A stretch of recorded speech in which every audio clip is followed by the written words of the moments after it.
시험에 관한 마지막 시간으로 이제 시험을 어떻게 하면 이길 수 있는 것인가 살펴보도록 하죠. 요한복음 10장 보겠습니다.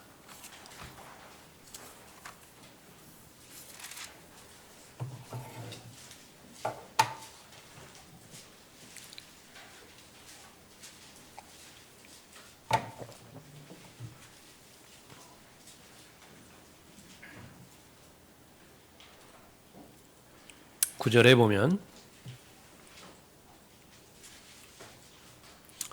나는 그 문이라 누구든지 나를 통하여 들어가면 구원 받을 것이며 또 들어가며 나오며 초장을 찾으리라. 도둑은 오직 도둑질하고 죽이며 멸망시키려고 오지만 내가 온 것은 양들로 생명을 얻고 더 풍성히 얻게 하려 함이라. 예수 그리스도를 계시해 주시고 그 계시의 목적은 하나님의 생명으로 그 생명에 합당한 삶을 살게 하는 목적이라 말씀하시죠. 그렇게 하지 못하게 만드는 것이 이제 죄인데 그 죄의 근원은 또 마귀이고, 그래서 죄 문제를 해결하기 위해서 마귀를 멸망시키기 위해서 예수님께서는 오셨습니다. 하나님의 생명을 주시기 위해서는 반드시 죽음의 문제를 해결해야 되는데 그것은 죽으셔야 되죠. 그래서 선한 목자는 양들을 위하여 자신의 생명을 내어놓는다. 그것이 선한 목자의 정의입니다. 그러면 우리가 이제 그 양으로서 목자의 인도함을 받아 하나님의 생명인 영생을 얻고 그 영생 안에 담겨 있는 풍요로운 삶을, 승리의 삶을 살기 위해서는 목자의 음성을 듣고 순종하기만 하면 됩니다. 두 가지가 중요합니다. 우선 알아야 되고요. 알기 위해서는 보여주셔야 되니까, 보여주시지 않으면 볼 수 있는 방법이 없거든요. 그래서 계시해 주시는 것입니다. 성령 하나님께서 오신 목적이 바로 부분이죠. 보지 못하게 만드는 것, 그것이 바로 육신이고 죄이고 세상의 풍조에 흘러다니는 바로 잃어버린 자의 상태인 것인데, 제일 처음에 그 상태를 직시하라는 것이죠. 죄 가운데 있기 때문에 거룩한 하나님과는 단절되어 있고, 육신은 죄들로만 이루어진 몸이기 때문에 바로 하나님의 아들이신 예수 그리스도의 생명을 담을 수 있는 그릇이 없어요. 하나님의 진리를 둘 수 있는 여지가 없는 것이죠. 육신의 죄들의 몸이 해결돼야 되는데 그 전체가 내 노력과 내 종교를 통해서는 불가능하죠. 그러니까 일방적으로 하나님께서 해결해 주셔야 되는데 그것은 다 이루었다 말씀하시면서 예수님께서 다 해결해 주신 것입니다. 거기까지 알려주시는 것이죠. 우리의 지성을 통해서 알려주시는 것입니다. 그것을 책망이라 그랬어요. 성령의 첫 번째 사역은 방언을 위한 것도 아니고 행복한 삶을 위한 것도 아니고 책망하기 위해서 오신 것입니다. 그 사역이 성공적으로 사역이 되면 뒤에 어렵지 않아요. 근데 처음이 잘못되면 이제 계속 어렵습니다. 믿음의 삶이라든지 신앙생활이 어려워져요. 사람들이 말하는 무슨 번영신학, 여기에서 헤어나오지 못하고요. 더 나아가서 자유주의자들이 부르짖는 해방신학, 여기에 또 오염되어서 참된 예수 그리스도를 알지 못하는 것이죠. 보여주셨죠. 그 다음에 그것이 다른 사람의 문제가 아니라 바로 나의 문제라고 하는 사실을 확신시켜 주십니다. 그래서 개인적인 믿음이에요. 인격적인 믿음입니다. 그래야 구원을 받죠. 그렇게 해서 예수 그리스도를 개인의 구주로 믿고 마음에 영접해서 구원을 받은 이후로 그 동일한 믿음이 계속 자라가야 됩니다. 하나님께서는 무에서 유를 창조하시지만은요, 그것은 우주 만물을 창조하실 때 그렇게 하셨고, 그 다음에 거듭나기 위해서는 반드시 믿음이 필요합니다. 그 믿을 수 있는 믿음을 하나님의 선물로 주셨죠. 거부하지 않았고 그 하나님의 선물을 받아들임으로 인해서 믿음의 사람이 되었습니다. 그런데 그 크기가, 믿음의 크기가 겨자씨 하나래요. 가장 작은 믿음입니다. 근데 그 가장 작은 믿음이 있어야 하나님께서 역사하실 수 있어요. 우리 해야 될 일은 무엇이냐면 그 겨자씨 하나에 해당되지는 최소한의 믿음을 계속 키워나가는 거예요. 성장해 나가는 것인데 그 과정은 하나님과의 동역입니다. 나를 배제시키고 하나님께서 믿음을 키워나가실 수도 없고요. 하나님을 배제시킨 상태에서 내가 믿음을 키워나갈 수도 없습니다. 그래서 동역자예요. 하나님과 일하는 동역자지요. 그래서 목자의 음성을 알고 그 다음에 순종을 할 때에 예수 그리스도께서 오신 목적대로 우리는 그 변화된 삶을 살아갈 수 있는 것인데 제일 먼저 알려주는 것은 이제 도둑에 대한 실체죠. 도둑을 인식할 수 있어야 됩니다. 여기 그 8절에 보면 내 앞에 온 자는 다 도둑들이요 강도들이라. 그러니까 양들이 그들을 듣지 아니하였느니라. 그 말씀하고 있죠. 분별력입니다. 그렇게 해서 도둑에 대한 그 실제를 나는 믿고 있느냐. 그러면 이제 시험에 대한 교리는 어렵지 않아요. 마귀의 목적은 도둑질하고 죽이고 멸망시키는 것이에요. 그 이름이, 그 신분이 도둑입니다. 훔쳐가는 것이죠. 무엇을 훔쳐가는 것이냐? 별 가치 없는 것은 도둑도 눈독들이지 않아요. 가치가 있어야 된다. 가치가. 근데 그 가치는 어느 편에서 볼 때 가치가 있는 것이냐 그러면 하나님 편에서 볼 때 가치가 있는 것이어야 되죠. 근데 그 하나님의 편에서 가치 있는 것을 도둑질하기 위한 마귀의 고도에 계략된 그 부분은 간교한 자이기 때문에 마귀가 간교한 자이기 때문에 그것은 폭력을 써서 빼앗을 경우도 있지만요. 그 경우는 거의 제한되어 있고요.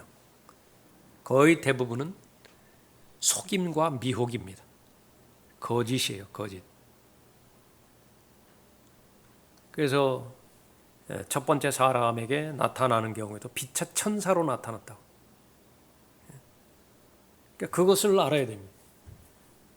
그래서 참된 것을 빼앗기 위한 것이 바로 도둑인데 그것은 시험의 과정을 통해서 유혹의 과정을 통해서 빼앗는다라고 하는 그 부분입니다. 그것을 제일 먼저 인식해야 시험에 대한 여러 가지 구체적인 교리라든지 가르침이라든지 그것이 의미가 있는 것이죠.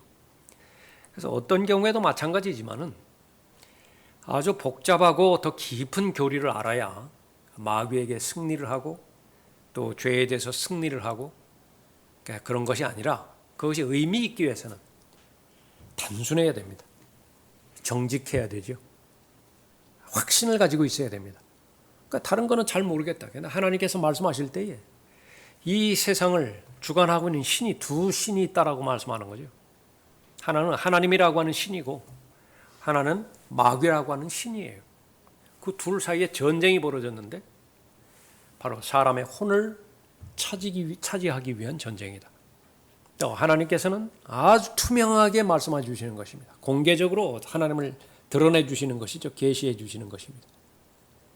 반면에 마귀는 자신의 정체가 드러나면 자신은 실패하는 거예요. 그러니까 꼭 숨어 있어야 됩니다. 인본주의 뒤에 숨어 있고요. 또 모든 종교와 철학, 교육 그 뒤에 숨어 있고. 그런데 문제는 무엇이에요? 하나님의 생명을 얻지 못하는 것이 목적이고 그 다음에 하나님의 생명 안에 있는 하나님의 능력 그것이 실현되지 못하게 방해하는 것이 목적인 것입니다. 그러면 결론을 놓고 우리가 봐야 되죠.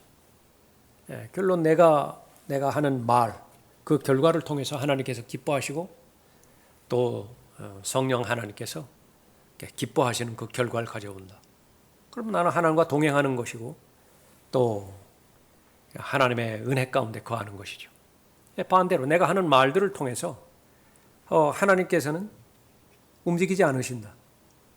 오히려 내가 내 기준으로 생각한다 하더라도 이것은 비양심적이고 그 진리를 반대하는 것이다. 그러면 인정해야 되는 것이 마귀에게 억압당한 거예요. 마귀에게 점유당한 것이고 마귀가 쳐놓은 시험과 유혹의 덫과 올무에 걸려 들어가 버린 것입니다. 그러면 그 자신의 내면을 보면 거기는 어떤 의의와 화평과 기쁨도 없어요. 그냥 오로지 자신의 자아를 실현하려고 하는 그런 욕망뿐입니다. 그것이 종교적인 부분일 수 있고요. 그것이 자신의 신념일 수 있고, 공산주의자들은 공산주의 이데올로기를 위해서 헌신하지 않나요? 오히려 그 헌신의 정도를 보면 훨씬 못 따라가요. 기독교인이라고 하는 사람들이 훨씬 못 따라간다. 그 헌신의 정도를. 거기에도 얼마나 많은 순교자들이 있습니까? 그러니까 이슬람교만 본다 하더라도 그렇죠. 자신의 소원이 뭐냐? 그러니까 순교로 죽는 거예요. 그러니까 얼마만큼 그 신념이 강한 것이냐, 그가 알 수 있는 것이지요. 우리가 반드시 알아야 되는 그런 그 부분, 그것은 하나님의 말씀을 대면할 때 깊은 진리의 지식, 그걸 들어가는 과정 가운데서 늘 확인해야 되는 것이 내 마음이 순수한 상태에서, 정직한 상태에서 하나님의 말씀을 믿고자 하는 것입니다. 자, 시험에서 이기려면 거듭거듭 승리를 위해 간구해야 된다, 그렇게 봤고요. 우리 교재 보십시오. 두 번째로 이제 예수 그리스도를 바라보는 것입니다. 시험을 물리치는 데 있어서 자신의 무능함을 알아야 된다. 구원 받는 데 있어서도 마찬가지고, 시험을 물리치는 데 있어서도, 이기는 데 있어서도 역시 마찬가지입니다. 죄를 범하는 것, 그건 두려운 일인데 그것보다 시험에 드는 것을 더 두려워하라. 그러니까 죄를 범하는 것은 그 전 단계가 시험에 드는 것이지요. 시험이 오는 것은 그 죄가 아닙니다. 그러나 그 시험이 왔을 때 그 시험을 붙들어 버렸다. 거기에 마음을 주어버렸다. 갈등했다. 그러니까 즉각적으로 처리하지 않고 그것을 잠시 내 마음 가운데 유보했다. 죄를 짓지는 않을 거예요. 그러나 지금은 아니에요. 조금 생각해보고 그 다음에 결정을 하겠다. 그러면 이미 하나님의 관점에서는 마음의 문제가 일어난 것이기 때문에 그것은 죄가 된 것입니다. 미워하는 순간 살인의 죄까지 연결된 거예요. 음욕을 품는 순간 간음의 죄까지 연결이 되어버린 것이라. 물론 행위를 하느냐 행하지 않느냐 이건 또 다른 커다란 문제예요. 마음으로 한 죄를 짓다가 마음으로 죄를 지었어도 거기에서 그쳐야지. 그것을 막 행위로까지 옮겼다. 그러면 인생 전체가 저주받는 것입니다. 자백했다고 다 해결되는 것이 아니에요. 거기에는 반드시 상흔이 남는 것이고 결과가 남는 것입니다. 그러나 이 시험에 대한 하나님의 말씀을 우리가 알았다라고 한다면 그것이 얼마만큼 위험한 그런 그 상태인 것인가, 그걸 두려워해야 되는 것입니다. 갈라디아서 6장 1절이죠. 형제들아, 어떤 사람이 무슨 잘못을 범하였으면 영적인 너희는, 여기 영적이다라고 하는 것은 이제 많은 부분을 포함할 수 있겠는데, 시험과 관련되어서 영적인 너희는 이렇게 볼 때에 이것은 의식하고 있는 것이죠. 시험을 의식하고 있는 것입니다. 나라고 예외가 아니에요. 그러니까 그것을 잘 알아야 되는 거죠. 영적인 너희는 온유의 영으로 그런 자를 바로잡고 내 자신을 돌아보아 너도 시험을 받지 아니하도록 하라. 다른 사람에 대해서 도움의 말을 줄 때, 권면할 때, 또 바로잡을 때, 더 나아가서 책망할 때 반드시 전제 조건이 되어지는 것이 육신의 상태라고 한다면 다 망하는 것이라. 아무리 하나님의 뜻이 또 하나님의 의도가 거룩한 것이라 하더라도 거기에 자신의 감정이 해결되지 않은 상태에서 그 전달을 했다. 그 설교 망치는 거예요.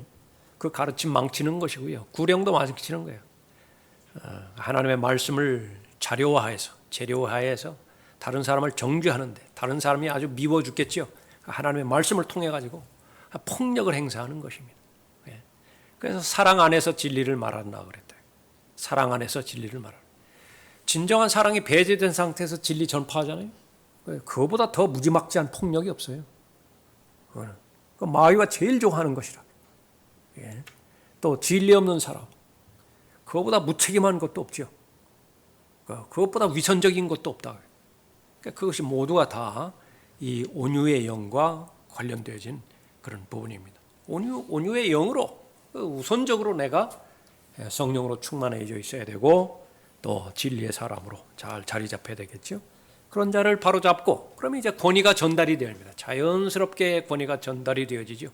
그 사람에게. 복음 전파자라고 한다면 내가 한마디 한마디 할 때 그 사람이 말이 아니에요. 그 사람의 양심을 통해서 성령께서 말씀하시는 것이기 때문에 그 권위가 전달이 되어지는 것입니다. 그 다음에 이제 내 자신을 돌아보아. 겸손한 사람이죠. 겸손한 사람이에요. 나도 그 사람의 상황과 그 사람의 처지에 있었다라고 한다면 그 사람처럼 되는 거예요. 내가 아담이었으면 범죄 안 했을까? 생각해 보는 거예요. 내가 유다 이스카리옷의 입장이었다라고 한다면 자유로울 수 있었을까? 예수 그리스도를 정면으로 3번 부인한 베드로의 위치에 있었다라고 한다면 나는 베드로를 계속해서 책망만 할 수 있을까? 자신 없죠. 그러니까 그러라는 것입니다. 그래서 이 하나님의 은혜로 보호받지 못하고 하나님의 말씀으로 인도되지 못한 경우에 그것은 예외가 없어요. 하나님의 인도를 받아야 하나님의 보호하심 가운데서 하나님과 동행할 수 있는 것이죠. 그래서 결론은 뭐예요? 내 자신을 돌아봐. 너도 시험을 받지 아니하도록 하라. 그래서 결론은 시험 받지 아니하도록 하라 말하고 있는 것입니다. 다른 사람들의 그런 그 시험을 받아서 실패하는 그런 그 결과들, 그런 예들을 보고 얼마든지 나도 가능성이 있다라고 하는 것을 알아야 된다. 그 다른 사람들을 봤더니 어떤 사람들이 객관적으로 나하고 비교해 봤을 때 나보다 훨씬 더 뛰어난 사람도 있더라고요. 나보다 훨씬 더 능력 있는 일들을 행하는 사람들도 있더라고요. 저런 사람들이 왜 넘어지죠? 사람들 그렇게 뭐 인식할 것도 없이 성경 안으로 들어가면 조금 전에 살펴봤던 그런 사람들이 대표적인 사람들 아니에요? 아나니아와 삽피라. 나보다 훨씬 나은 것 같다고요. 역시 마찬가지로 여기 데마 같은 사람. 데마는 처음부터 선교사로 헌신했고 그 헌신의 길을 걸어갔던 사람이에요.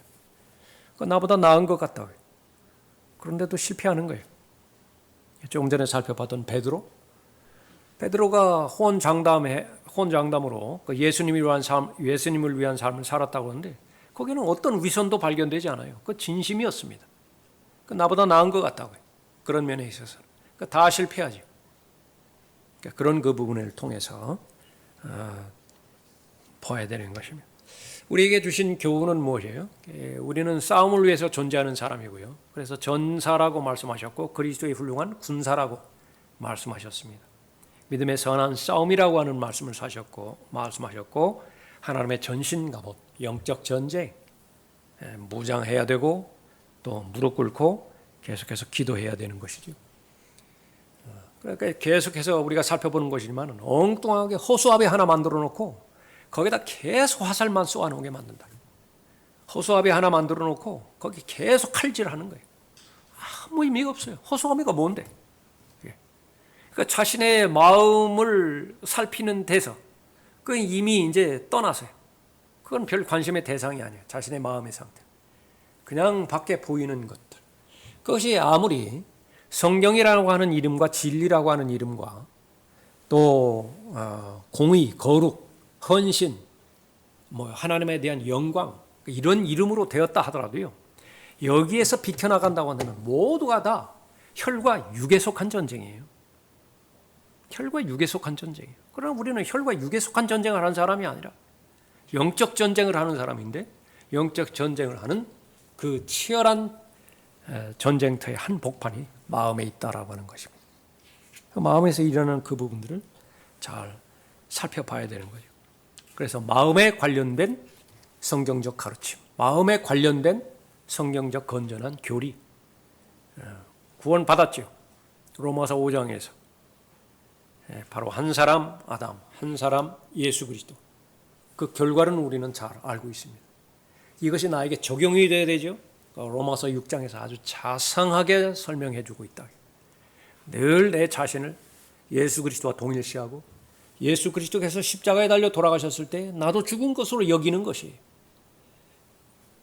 함께 묻혔고 예수 그리스도께서 부활하셨을 때 나도 하나님께 대하여 살았다고요. 그것이 나의 실제 신분인 것입니다. 그런데 그것이 매일매일마다 유지돼야 되는 것인데 그 정답이, 그 해답이 그 다음 장인 로마서 8장에 나왔죠. 로마서 8장에서의 실패와 성공의 여부는 어디에 있는 것이냐? 생각 하나에만 달려 있어요. 생각 싸움이야, 생각 싸움. 어떤 생각을 하느냐, 어떤 생각. 두 가지로 나뉘어지는 것입니다. 하나님께서 보실 때 그 생각은 육신적인 생각이 하나 있고 성령의 생각이 하나가 있다. 그러니까 육신적인 생각, 그건 육신적인 일들만 생각하고 그 결과는 뻔하게 죽음과 사망이라고 명료하게 결론을 지었어요. 다만 계속 포장되어 있는 것은 내가 그것을 구분할 수 있어야 됩니다. 경건으로 포장되어 있고 진리로 포장되어 있고 뭐 배움으로 포장되어 있고 헌신으로 포장되어 있고 이건 본인이 해결해야 돼요. 그건 다른 사람이 해결해 줄 수 없어요. 하나님의 말씀을 통해서. 그래서 성령의 생각대로 동의하고 성령의 생각대로 순종을 한다라고 한다면 거기는 영생이에요. 영원한 생명에 합당한 삶을 잘 살아가고 있는 것이죠.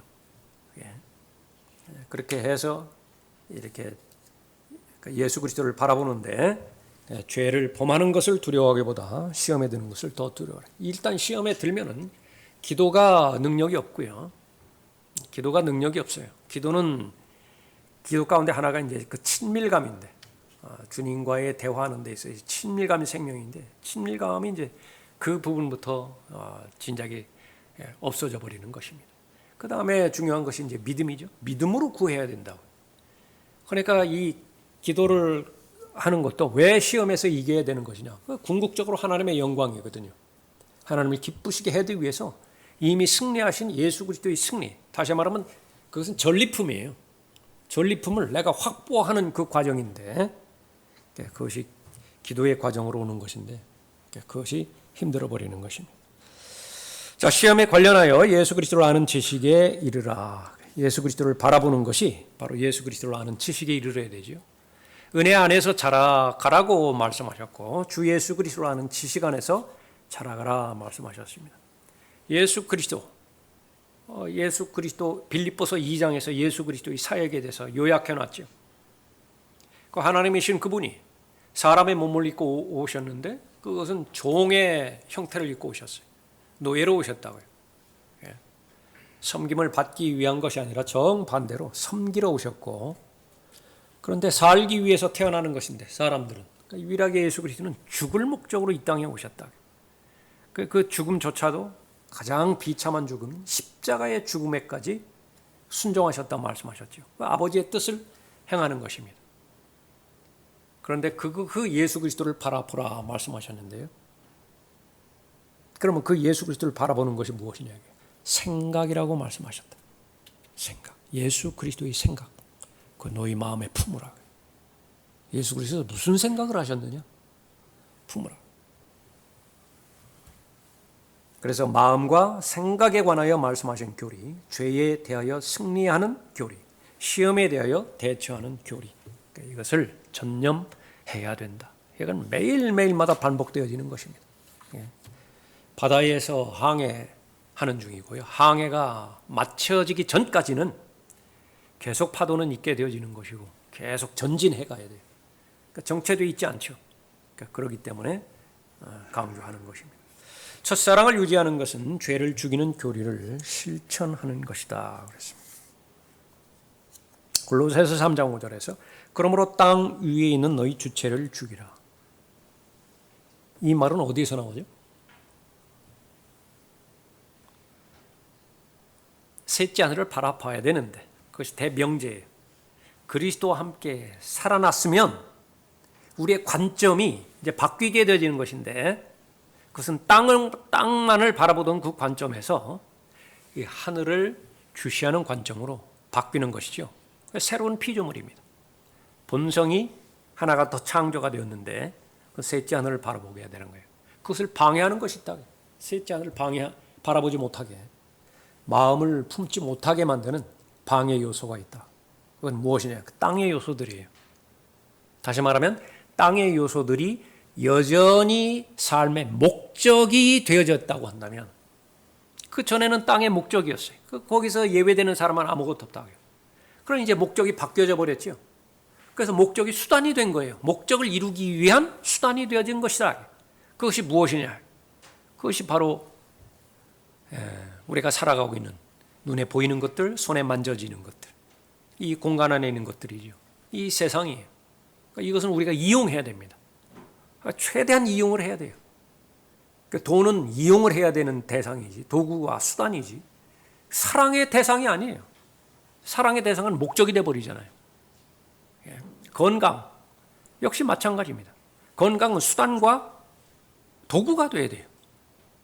자신의 생각과 자신의 계획을 이루기 위한 도구가 돼야 되지, 건강 자체가 목적이 되어버렸다. 그 건강한 몸을 가지고 무엇을 할 것인데, 이 질문에 대해서 답을 내놔야 되는데 거기에 대한 답은 없어요. 그냥 건강하기만 하면 돼요. 이미 셋째 하늘을 바라보지 못하게 되어져 버리죠. 그래서 그 부분을, 셋째 하늘을 바라보기 위해서는 마음을 두기 위해서는 땅 위에 있는 너희 지체를 죽이라. 그 질서, 아주 어지럽게 질서가 무질서하게 됐거든요. 질서 바로잡으라고 해요. 무엇이 첫 번째 위치이고 무엇이 두 번째 위치인 것이냐. 곧 음행과 부정과 사욕과 악한 색욕과 탐심이니 탐심은 우상 숭배니라 말씀하고 있죠. 로마서 8장 13절에서도 너희가 육신을 따라 살면 죽을 것이나 성령을 통하여 몸의 행실을 죽이면 살리라. 알고 있는 것처럼 로마서 8장에서 언급하고 있는 대상은 구원받지 못한 사람이 아니죠. 구원받은 사람에 대해서 말하고 있는 거예요. 육신을 따라 살면 죽을 거예요. 제일 먼저 영적인 능력이 죽을 것이라고요. 그리스도인의 이 삶의 본질은 열정인데, 열망인데, 의욕이에요. 하고 싶다고요. 가고 싶고 알고 싶고 나도 쓰임받고 싶다고요. 나도 하나님을 기쁘시게 해드리고 싶다고요. 이 열정과 열망과 염원인데 이게 없어져 버렸어요. 의욕이 없다고요.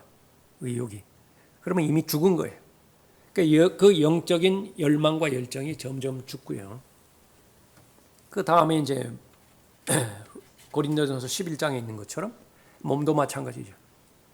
특별한 원인도 없는데 계속 시들시들 앓아요. 그 원인 가운데 하나가 무엇이냐? 만약에 그것이 바로 육신을 따라서 계속 사는 것이 원인이라고 한다면 그것은 병원도 어쩔 수 없어요. 아무리 좋은 약이 나왔다 하더라도 그거 해결을 하지 못해요. 무슨 비타민 요법 이런 거 아무 관계가 없어요. 그냥 돈만 쓰는 거예요. 돈만.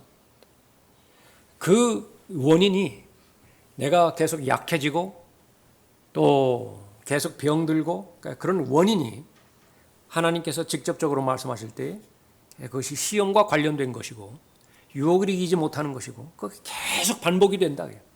그 시험에 패배되어지는 인생이 그렇게 되어지면 바로 하나님의 말씀의 근거에서 철저하게 자백과 회개를 통해서 바로 잡아야 되는 것입니다. 그 다음에 이제 필요한 것이 병원도 도움을 받을 수 있고 음식도 운동도 환경도 도움을 받을 수 있는 것입니다. 성령을 통하여 몸의 행실을 죽이면 살리라. 문제는 몸의 행실을 죽이는데 성령을 통하여 죽이지 않는 몸의 행실들이 너무나 많다. 너무나 많다. 자신의 몸을 학대하는 것이죠. 누군가가 이렇게 죄를 지으면 어떤 그 범죄에 연루가 되어지면 본인에게는 종교심이 있기 때문에 즉각적으로 예수 그리스도의 보혈을 신뢰하고 그 보혈의 의지에서 거기서 해결하기보다는 자신을 좀 학대하려고 하는 경향이 있어요. 그래서 마틴 루터처럼 무릎으로 계단을 막 올라갔다 나왔다 하든지 아니면 본인이 자신에 대해서 내가 뭐 금식을 해야 되겠다라든지 그런 그 부분들은 반드시 성령을 통하여 나오는 결과들이어야 돼요. 성령을 통해서 육신을 몸의 행실을 죽이면 살리라 말씀하고 있죠. 갈라디아서 5장도 보십시오.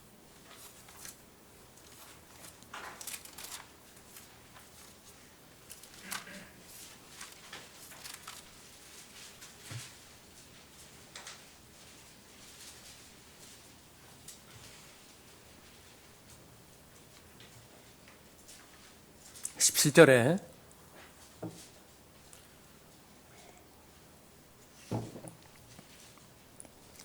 육신은 성령을 거슬러 욕심을 부리며, 다 마음에서 일어나는 부분이죠. 생각에서 일어나는 부분이죠.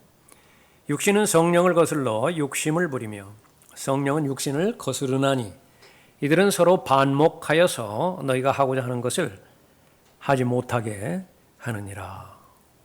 19절에 이제 육신의 일들은 분명히 나타나나니, 이건 필연적입니다. 즉각적으로 나타날 수도 있고요. 시간이 흐른 다음에 나타날 수도 있어요. 그래서 마음에 있는 것은 반드시 입으로 나타나게 되어 있고 행동으로 나타나게 되어 있고 삶으로 나타나게 되어 있는 것입니다. 그것은 분명한 사실이고요. 22절에 그러나 성령의 열매는, 이거 마찬가지예요. 이 부분도 나타나죠.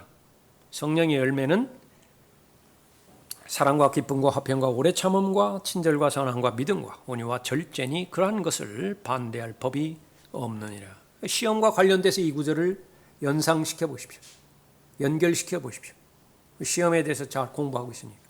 그러니까 시험에 들어서 범죄를 해버렸다 그러면 거긴 예외 없이 육신의 일들, 여기에 연루돼 버릴 수밖에 없다고요.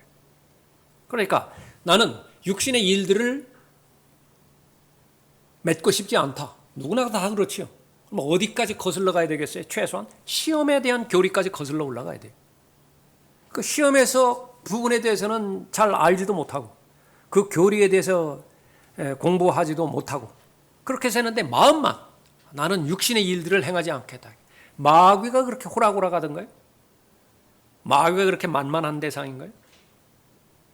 어림도 없다. 어림도 없어.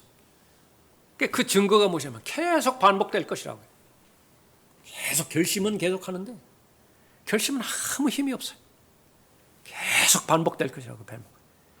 말에 대해서 실수하고 말에 대해서 잘못하고 행동을 했는데 처음에는 의도하지 않았는데 나중에 결과 보니까 해서는 안 되는 짓들을 했거든요. 다 어디에서 나오는 것이냐? 하나님의 말씀 그 가운데서 적용되지 못했던 부분이죠. 자, 그러면 육신의 일들을 내가 맺지 않고 성령의 열매를 맺어야 되는 그 결론에 대해서 24절에서 말씀하고 있습니다. 그리스도께 속한 사람들은 아멘이에요. 그리스도께 속한 사람, 성령으로 거듭났고 성령의 인도를 받고 성령에 순종해서 성령의 열매를 맺고자 하는 열망이 있는 사람이죠. 지금도 계속해서 성령의 열매를 맺어가고 있고 다 그리스도께 속한 사람이에요. 한결같이 한 사람도 예외 없이 그 육신을 욕정과 정욕과 함께 십자가에 못 박았느니라. 그냥 구원과는 상관이 없죠. 구원 받은 사람이기 때문에 가능한 거예요. 나는 매일 죽노라. 나는 매일 죽노라. 그 비결은 거기에 있어요. 25절에 만일 우리가 성령 안에서 산다면 또한 성령 안에서 행하자. 다시 말하면 성령 안에서 걸어가자. 성령과 동행하자. 그 방해하는 거 두 가지가 있다고 그랬죠. 최소한 성령과 동행하지 못하는 방해. 성령을 슬프게 하는 거 하나. 두 번째는 성령을 소멸시키는 거. 내가 하나님의 말씀으로 잘 가르침을 받고 좋은 동기부여를 받아서 내가 하고자 했다. 그 마음을 지켜내야 돼요. 내가 기도해서 기도가 끝난 그 결론에 해당되어지는 내 마음의 결심이 있잖아요. 내 결의가 있잖아야 그 의식해야 돼. 그 잊어버리면 안 돼요. 그걸 무엇을 어떤 상황과 여건이든지 기억하고 그 결심을 성령 하나님께서 도우셔서 열매로 맺어주시도록 해야 되는데 거기에 대해서 의식을 놔버렸다. 마귀의 공격이 있을 수 있고요. 거기에 대해서는 자꾸 다른 것 보여주니까 그렇게 되어지면 그 기도의 그 결과가 열매로 연결이 안 돼요. 삶의 구체적인 부분에 적용이 되지 않는 것입니다. 그렇게 돼서는 안 되는 그런 부분이고 또 하나님의 말씀 우리가 암송하고 마음에 담아두어야 되는 부분들도 시험에 대한 교리를 잘 체계적으로 잘 정리해서 마음에 이제 정착을 시킨 것입니다. 그거 잊으면 안 돼요. 그걸 기억하라고 말이에요. 그래서 최소한 나 같은 경우에 어떤 시험과 어떤 유혹에 계속해서 약하기 때문에 내가 그 시험에 대처하는데 내가 너무 무력하다. 그래서 계속 실패하든가 그게 반복이 되든가 그걸 잊으면 안 돼요. 살려고 한다면 그거 기억하라고 말이에요. 그럼 처방전이 있을 거 아니겠어요? 하나님의 말씀에 의하면 그대로 따르면 되는 것입니다.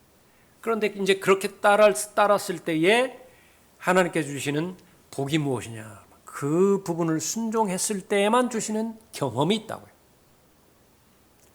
경험이 있다고. 그러니까 하나님의 나라는 먹고 마시는 것이 아니라 다만 성령 안에서 의와 화평과 기쁨이라고 말씀하셨는데 그 의와 화평과 기쁨은요, 무한대의 다양해요. 다양한 영역에서 의와 화평과 기쁨을 다 경험하게 한다고요. 예. 그 경험들이 계속해서 쌓이고 충당이 되어지면 승리의 삶을 살게 되는 것입니다. 시험이 많이 받으면은요, 그 믿음이 성장할 수 있는 가능성이 많아집니다. 그러나 분명하게 우리가 의식해야 되는 것은 시험 자체가 믿음을 성장시켜 주진 않아요. 환난과 역경, 삶의 고단함, 수고하고 무거운 삶 자체가 사람을 성장시켜 주거나 인격을 성숙시켜 주지 않습니다. 그거는 반응에 달려 있어요. 반응에. 그러한 삶의 굴곡들을 많이 통과한 경우에 아주 완악하고요, 아주 괴팍해지는 성격으로 그렇게 타락할 수도 있고요. 그 주변에서도 볼 수 있지 않겠어요? 그런 사람은 나이 먹었는데 너무 힘들어요. 주변 사람들이 너무 힘들다. 그 반대인 경우도 있다. 그러면은 그리스도인의 입장에서는 어떻게 되는 거죠? 그리스도에게 속한 사람이기 때문에 해석을 할 수 있어야 돼요. 해석을. 이 주어진 환경. 자, 시험으로 나에게까지 왔는데 왜 내가 그 시험에 대해서 실패했던 것인가? 그러니까 원인은 뭐냐? 그럼 내가 지식이 모자랐기 때문에 그런 것이냐? 아니에요. 그때 지식은 알았다고 말해요. 근데 무엇 때문에 그것을 굴복하지 못했던 것인가? 하나님께서 반드시 피할 길을 주셨는데 그 마지막 순간에 내가 그 육신의 처리를 완전히 놓지를 못했다. 내 육신의 성향상 그 피할 길, 그것이 마음에 들지 않고 다른 피할 길을 하나님께서 주시도록 기다렸다든지, 그러면 그건 불가능해요. 그건 믿음으로 그 피할 길로 가야 된다고요. 그런 그 잘못이라든지 그것을 계속해서 나를 성찰을 해야 되는 것이죠. 그러니까 다음번에 올 때 그 똑같은 상황이 올 거예요. 반드시 온다. 근데 나 같은 경우에는 그 부분에서는 너무나 취약하기 때문에 그 환경 자체가 왔다고 한다면 이미 늦어버렸다. 그렇기 때문에 그 환경을 만나지 않게 해야 된다. 그러면 하루가 시작될 때 그 부분을 의식할 것이라고요. 알코올 중독자들, 무슨 그 생선 무침이라든지 그것만 본다 하더라도 다른 사람은 다 반찬으로 보이는데 안주로 보인다잖아요. 친구들, 술 친구들이 있다. 그러면 외롭다 하더라도 그거 단절해야 돼요. 환경, 어떤 환경, 막 더러운 환경이고 지저분한 환경이고 어두운 환경, 그 자체가 나를 저항할 수 있는 최소한의 저항력도 없다고 한다면 그 환경을 배제시켜야 된다. 나 안 가야 돼요. 움직이지 말아야 된다.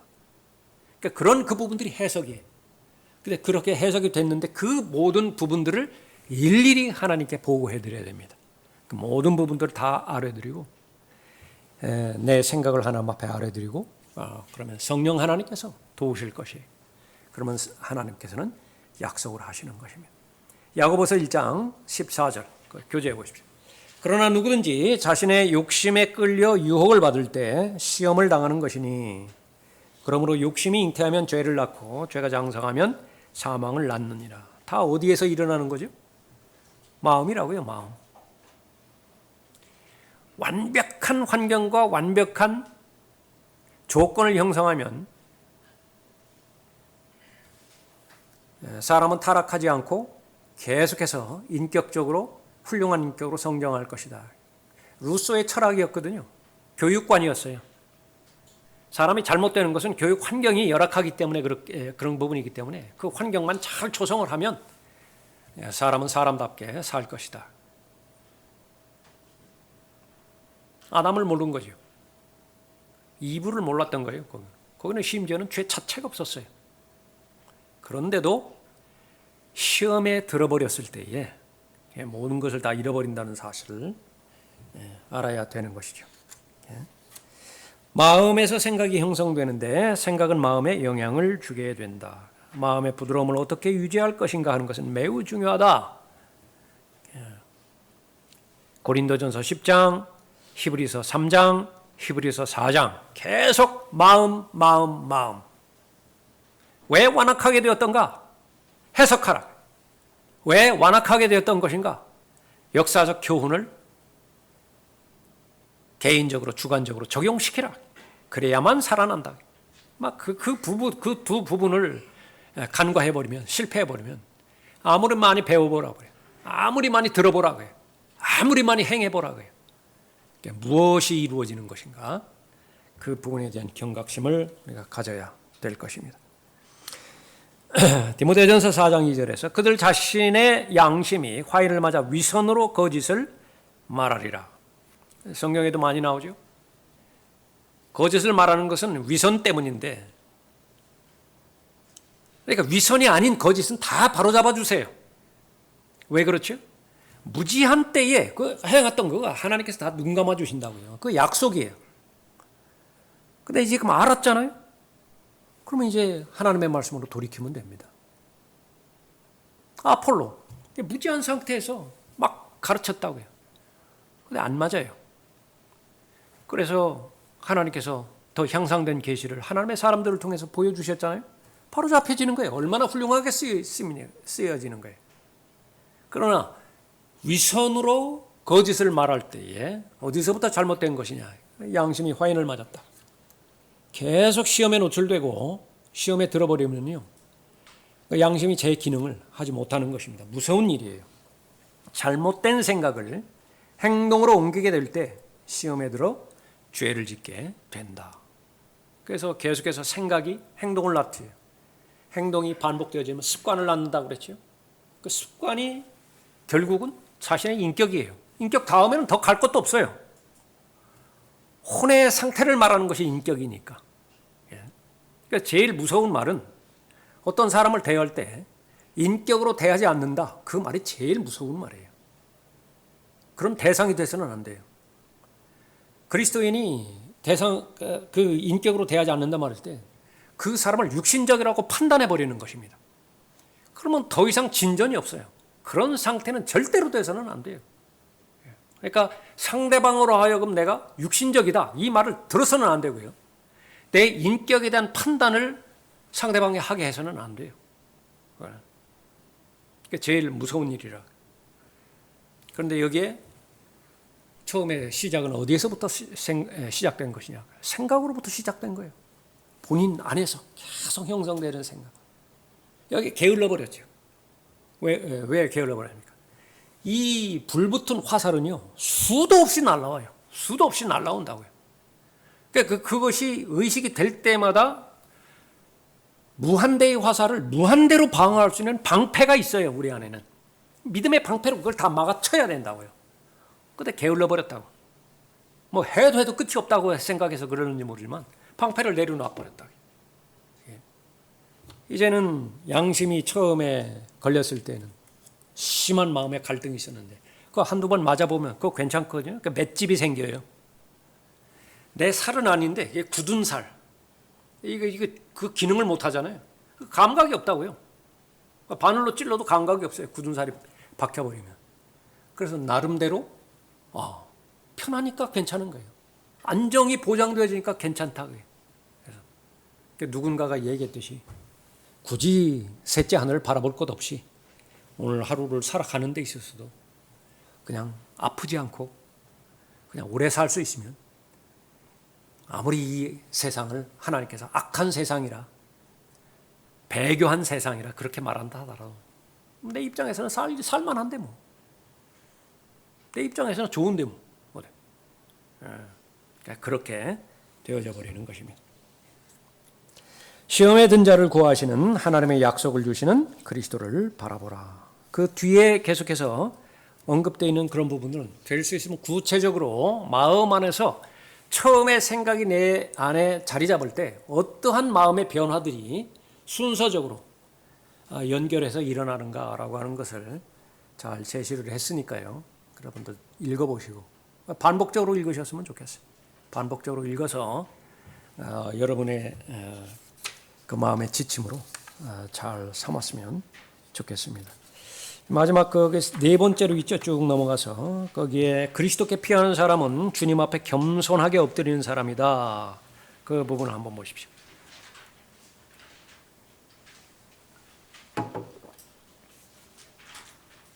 실제로 많은 사람이 그리스도께 피하지 않는다. 이것이 쟁점이에요. 마지막 순간에 도피처인데 반석인데 그 위로 올라서면 다른 것들은 다 흔들려요. 그런데 그 반석만큼은 흔들리지 않는 거예요. 그런데 한쪽 발을 반석에 딛는 것은 문제가 안 되는데 나머지 한쪽 발을 마저 그 반석에 딛기가 힘들다 그 말이에요. 왜 그런 것이냐? 마귀의 존재이기 때문에 그래요. 육신의 타락한 성향, 그것이 만만하지 않기 때문에 그래요. 그건 무엇이죠? 세상 사랑이에요. 죄에 대한 탐닉, 죄에 대한 쾌락, 자기 사랑, 이 부분은요 가공할 만해요. 근데 시간이 지나면 지날수록 둘 다 강해집니다. 내 안에 있는 속사람, 새사람도 하나님의 진리의 말씀으로 잘 반응을 한다고 한다면 그만큼 성장하고요. 나이 들어가면서 세상에 점점 더 많이 노출되지요. 자기 자신이 점점 더 연습되어지죠. 자신의 혼이 계속 연습되어지고 계속 반복되어지잖아요. 강해지는 거예요, 육신이. 조지 뮬러의 기도를 우리는 기억하는 겁니다. 나이 들어서 괴팍해지지 않도록 해주십시오. 그 기도의 사람이, 그 헌신적인 사람이요. 본인이 나이 들어가면서 괴팍해지지 않도록. 다른 사람 어렵게 하잖아요. 괴팍한 거. 근데 그 조지 뮬러만 해당되는 것이냐? 아니라고 말이에요. 조지 뮬러가 그런 기도를 했다고 한다면 나머지 사람들은 더 말할 것도 없어요. 왜 그런 것이냐? 여기서부터 실패했기 때문에 그런 것이. 그 근본적인 이유는 그 피난처는 모든 사람을 위한 피난처임에도 불구하고 자신의 마음을 낮추지 않는 교만한 사람에게는 보이지 않는 피난처이기 때문이다. 많은 죄를 짓고도 깊은 수렁에 들어가면서도 정작 그리스도께로 가지 못하는 것은 자신의 마음을 낮추지 않기 때문이라. 그래서 이 부분도 역시 마찬가지로 마음에 관련된 부분인데, 그래서 성경을 많이 알아가면 알아갈수록 병행해서 골방에서 나와 주님과의 단독적인 교제, 이 부분도 계속해서 늘어가야 됩니다. 그렇게 계속해서 그 부분이 병행되어 가는 사람은 본인이 경험할 것이고요. 죄에 대해서 승리하고 시험에 대해서 승리하고 성령의 열매를 많이 맺어갈 것이. 그런데 다른 부분에 있어서는 부족함이 없다 하더라도 이 골방에서의 하나님과의 교제의 관계, 다시 말하면 개인적인 기도를 통해서 시험의 문제가 해결되고 또 유혹으로부터 승리하고 예수 그리스도께서 오신 목적대로 자신이 살아가야 되는데 이 부분에서 실패를 해버렸다 그러면 본인이 경험할 것이라고. 본인의 마음이 그것을 입증할 것입니다. 우리는 방치할 이유가 없어요. 그건 방치할 이유가 없다고. 계속 가봤자 성경에서 말하는 것은 그것은 사망의 길이고 죽음의 길이라고 이미 못을 박아주셨잖아요.